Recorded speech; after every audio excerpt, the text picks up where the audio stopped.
talk about the minister.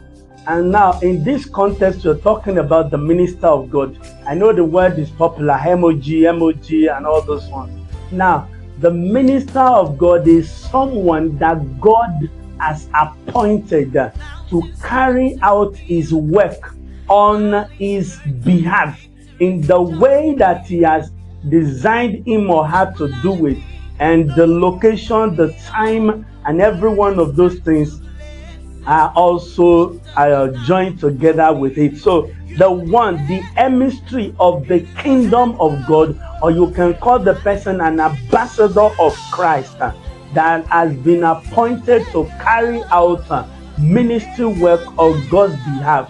That is the person that is called a minister of God. And you can use these words in a general approach.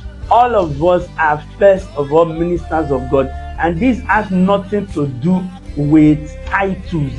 Now, everybody is a minister of God. Once God has given to you a special task for you to do on his behalf.